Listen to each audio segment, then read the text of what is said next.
उपलब्धियां हैं। ये अपने आप में आपके आपके जीत का एक बहुत बड़ा सर्टिफिकेट है कि आप हर चीज में डबल से आगे हैं।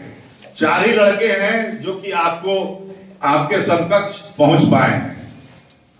देखिए, अगर हम शिक्षा की बात करें तो शिक्षा में ऐसी ताकत है जो पैसे में भी ताकत नहीं है, और गरीबी भी उस शिक्षा को नहीं रोक सकता है। आप लोगों में से कितने लोगों ने डॉक्टर भीमराव अंबेडकर का नाम सुना होगा? हाथ उठाइए। सारे लोग जानते हैं। उनके बारे में आप लोग कभी अगर पढ़िएगा तो पता चलेगा कि उनको खाने के लिए भी पैसा नहीं हुआ करता था। खाना तो छोड़िए, लोग उनको बैठने का जगह भी नहीं देते थे। कहते थे कि दूसरे घर का है, इसको हटाओ।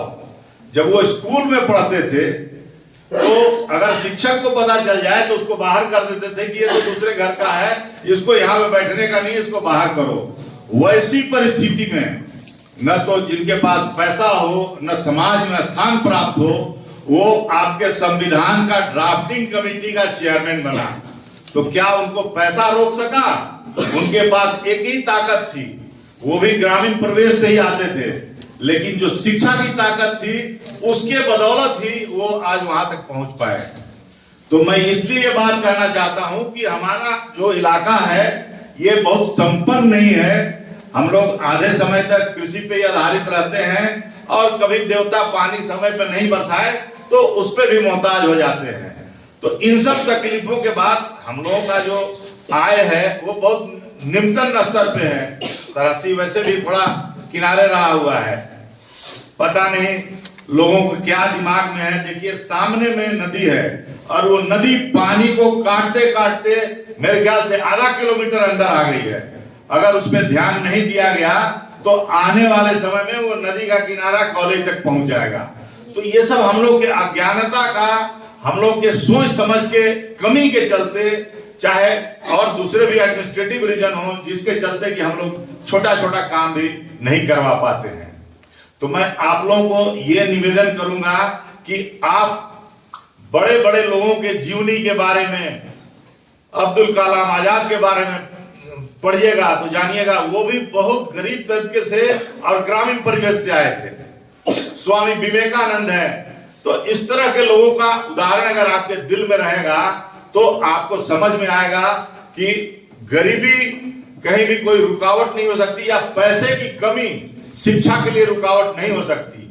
उसी कदम में हम लोग एक प्रोत्साहन के लिए ये स्कॉलरशिप का कार्यक्रम करते हैं, जिसमें कि लोगों को लगे कि हाँ, हमारे परिश्रम का कहीं रिकॉग्निशन हो रहा है। और इस स्कॉलरशिप का कोई मॉनेटरी वैल्यू नहीं होता है, इसका एक इतना बड़ा इमोशनल वैल्यू होता है कि आप उसको आपके जीवन में जब आप कॉलेज से पास करेंगे तब आपको समझ में आएगा। कॉलेज से जब आप पास करके वास्तविक जिंदगी में आते हैं ना, तो वो एकदम अध्याय अलग होता है। उसकी पढ़ाई आपके किसी भी साल के सिलेबस में नहीं होगा, एकदम उसका सिलेबस अलग होता है।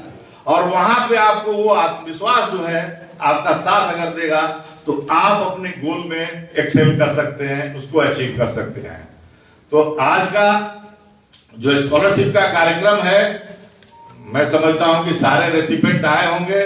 और चूंकि हम लोगों का इलाका थोड़ा इतना हर तरीके से आगे नहीं बढ़ा है, अभी हमारे स्पोर्ट्स के लोग थे, उन लोगों ने दिखलाया, लेकिन धीरे धीरे धीरे धीरे हम लोग कहां से शुरू किए थे।